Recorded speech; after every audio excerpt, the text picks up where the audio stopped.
गावाकडे राहणं पण एवढं सोपं नाही बरं का. त्यातल्या त्यात शेतात घर असलं आणि पावसाळ्याचा दिवस म्हटलं तर काय बोलायलाच नको. उंदीर मामा असतात, सापांचं तर बोलायलाच नको. पावसाळा चालू झाला की किडे, भोंगे सगळं संध्याकाळच्या वेळेला असं पाखरं असतात. घर सगळं भरते. रोज काही ना काहीतरी संकट सामोरं असतं आणि ह्या सगळ्यांना बाजूला सारून आपण ह्या निसर्गरम्य वातावरणाचा आनंद घ्यायचा असतो. असं असतं आमचं गावाकडचं जीवन. आज माझ्या घरात असाच काहीसा गोंधळ झालेला. उठल्या-उठल्या बघितलं तर सगळं पीठ उंदरानं काढून खाली टाकलेलं. म्हणजे मी चपातीला पीठ लावायसाठी एक वेगळा डब्बा ठेवते ना, तो खाली पाडून टाकलेला.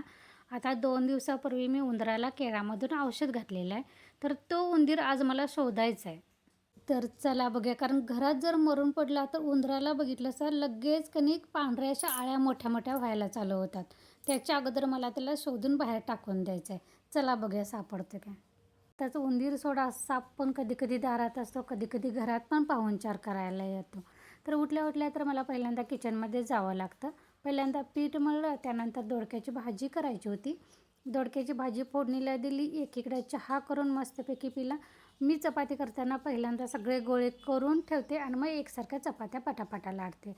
चपाती झाल्यानंतर नील उठला, त्याला पण चहा वगैरे दिला. त्यानंतर त्याचा डबा भरला. त्याला दुपारच्या सुट्टीसाठी फळ दिलं, पण त्याच्याकडे सुट्टी नसते. हायस्कूलमध्ये होता त्यावेळी 10-15 मिनिटाची सुट्टी असायची. आता अजिबात नसते, फक्त जेवायलाच अर्धा पाऊण तास सुट्टी असते. त्यामुळे त्यानं जाताना फळ काढून ठेवलं, डबा फक्त घेऊन गेला. मग सगळ्यांना चहा चपाती दिली, माझी आवरलं आणि त्यानंतर देवपूजा करायला घेतली. हे बघा मस्तपैकी आजचं पंढरपूरचा प्रसाद दाखवलेला आहे. कारण काल नेलचे बाबा पंढरपूरला गेले होते, तिकडून प्रसाद आणलेला.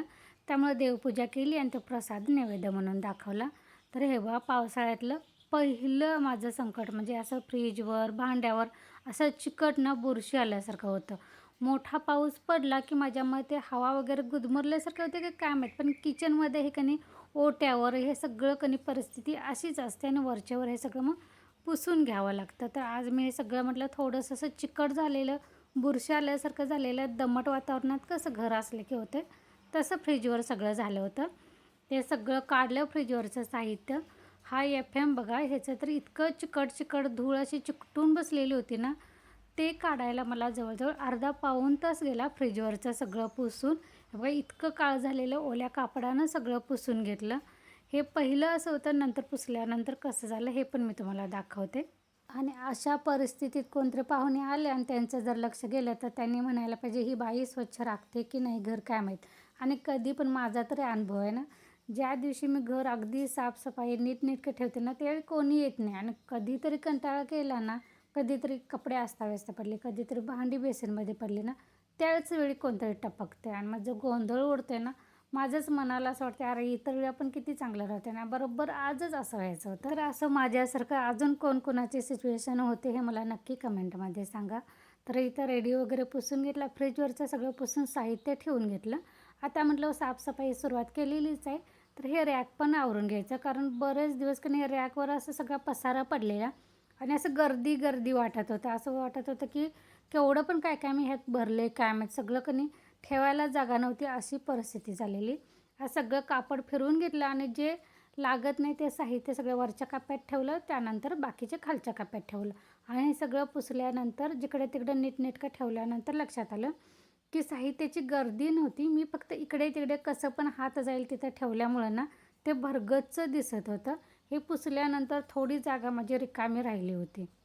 तर सगळे पिठाचे डबे वगैरे पुसून, रॅक वगैरे पुसून घेतल्या. आणि असं काहीतरी गडबडीनं आवरायचं म्हटलं की हातातून ते बेसनच्या पिठाचा डबा पडला नाही बघा. काम नाही तेव्हा कामात काम. ते थोडंसं पीठ पडलेलं ते काय मी भरून घेतलं नाही, कारण तिथं धूळ वगैरे कचरा पडलेला. म्हटलं राहू दे. बाकीचं डबा फक्त पुसून ठेवला. रॅक झाल्यानंतर म्हटलं फ्रीजच्या खाली बघायचं. फ्रीजच्या खाली पण बघा कसं अशी फुलं कांद्याची, लसणाची काढून ठेवलेली ह्या उंदरानं. फ्रीजच्या खाली असतो. परत त्या दिवाणमध्ये पण बघितलं, तिथं पण त्याची शी वगैरे सगळी पडलेली. पण तो काय बिचारा अजून मला सापडलेला नाही आहे. तर हे आता म्हटलं काढलंच आहे तर नवीन कांदे वगैरे सगळे भरले. लसूण पण ह्यामध्येच भरून ठेवलं. आता कांदे मी जास्त आणले होते, लसूण बऱ्यापैकी घेतलेलं, त्यामुळे लसूण थोडीशी शिल्लक होती. ती कांद्याच्याच बाजूला थोडीशी सारून ठेवली. आणि काल ह्याने डाळिंब आणली होती पंढरपूरवरून, ती काढून ह्या बकेटमध्ये ठेवली. म्हणजे पोरांना कसं दिसलं की खातील. सगळं फ्रीज, रॅक वगैरे तर सगळं झालेलं आहे. आता म्हटलं भात लावायचा बाकी होता. भात लावायचा आणि थोडंसं अजून राहिलेलं आवरायचं.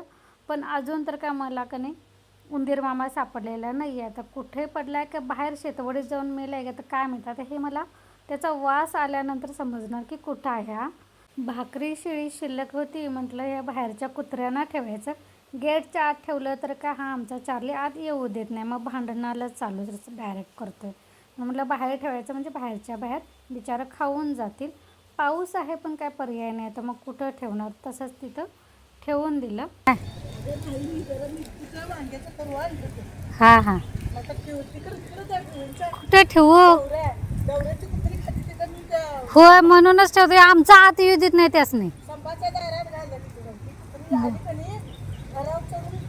अगं तिला आमचा येऊ देत नाही कुणाला. नाही त्याला ताजच घालायला लागते, दूध भाकरी अशी नुसती भाकरी कुठली खातोय. हो लय चाटका झालाय. ह्या वर्षी हे एक काम मला जास्तीचं वाढवून ठेवलेलं आहे. म्हणजे इथं असं खड्डा उडतोय आणि ते पावसा आला की ते सगळं पाणी तिथं तुंबतंय. ते सगळं कधी दिवसातून 10-12 वेळा, म्हणजे जितक्या वेळेला पाऊस मोठा येऊन जाईल ना तितक्या वेळेला हे मॉपनं असं काढावं लागतं. तर ते काढल्यानंतर पाणी आलं होतं, पाणी तसंच भरून घेतलं आणि ह्या घरातल्या फुलदाण्या थोड्या दिवस बाहेर ठेवल्या होत्या, पाणी पावसाचं लागू दे नॅचरल म्हणून. त्या म्हटलं आता आत जिथल्या तिथं ठेवून द्यायच्या. आत ह्यावेळी जरा वेगळ्या वेगळ्या ठिकाणी त्यांची जागा बदललेली आहे, बघूया कसं वाढतंय. तर मंडळी असं असतं आमचं गावाकडचं आयुष्य. म्हणजे गावाकडचा दिनक्रम म्हटला आजचा तर असा सकाळचा होता, म्हणजे 12-1 वाजेपर्यंत तर ही कामं माझी चाललेली होती. चला तर ह्यासोबत आजचा व्लॉग पण मी इथंच बंद करते. पुन्हा भेटू नवीन व्लॉगमध्ये. तोपर्यंत तुम्हाला जर माझा व्लॉग आवडला असेल तर सबस्क्राईब करून लाईक करून जा आणि कमेंटमध्ये तुमची प्रतिक्रिया कळवली तरी चालेल. चलो बाय.